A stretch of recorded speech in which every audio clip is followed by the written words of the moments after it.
Today's question on mindful moments. I have trouble focusing or finishing tasks. Could it be ADHD? I'm not going to offer diagnosis through video. If you think you may have ADHD, then you might want to talk to a therapist or your doctor to have an assessment. But the good news is that whether or not you have ADHD, the solution for problems paying attention is still the same. And that's where mindfulness can help. So let's talk a little bit about that. The first lesson of mindfulness-based ecotherapy is something called mindful awareness. Mindful awareness is just paying attention to the present moment. Now, a lot of people think that mindfulness means that you're not thinking at all. You're telling yourself not to think. The problem with that, as we've talked about in previous videos, is that telling yourself not to think is thinking. So the more you tell yourself not to think, the more you're thinking.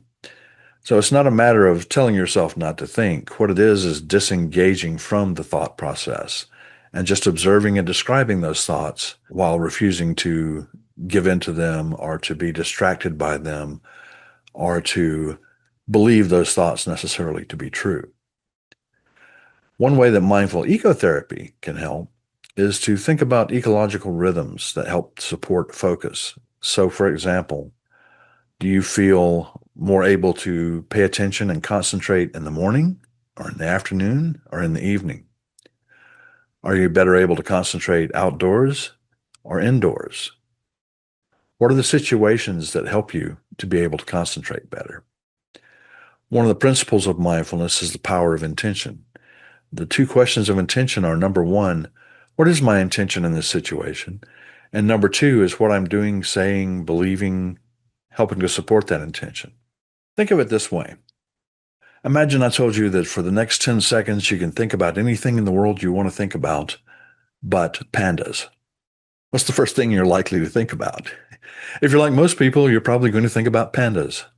So telling yourself not to think about things is thinking about things. So the more you tell yourself you're going to have difficulty concentrating, the more you're going to have difficulty concentrating. Because every thought about having difficulty concentrating is a thought that is the opposite of whatever it was you were trying to concentrate on. So practice mindful meditation, and eventually you will strengthen those pathways in your brain so that you're able to do it easier. So if your intention is to be able to focus more, then practicing focus will help you. It's like anything. I play guitar or I type. If you've never sat behind a keyboard before, or if you've never touched a guitar before, you're not going to be able to play it right off. It's going to require a little practice. I didn't play my first song the first time I picked up a guitar.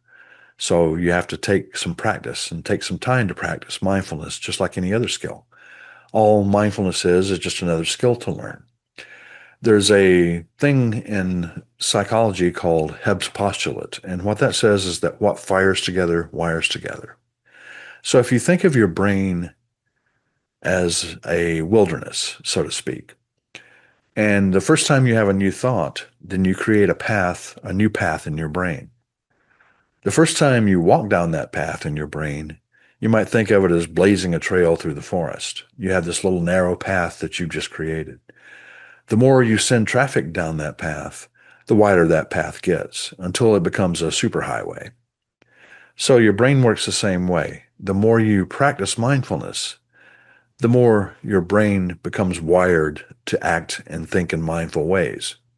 And the more you're able to act and think in mindful ways, the more you're able to build that superhighway in your brain. So it will eventually lead you to be able to pay more attention, to focus better, and to concentrate more. There have been several studies that have demonstrated that what fires together wires together. So if you practice mindful meditation a little bit every day, you're strengthening these pathways up here in the front part of your brain that are responsible for attention, emotional regulation, concentration, and clarity of thought. So if you practice mindfulness just a little bit every day, you're building that superhighway in your brain. And if you need some help doing that, there are several guided meditations on the Mindful Ecotherapy website at mindfulecotherapy.org. You can visit that, or you can just attend a mindful session somewhere. Thanks for listening. Don't forget to leave your comments below. And if you have any questions, feel free to leave them in the comments, or you can email me at chuck@mindfulecotherapy.com. Talk to you soon.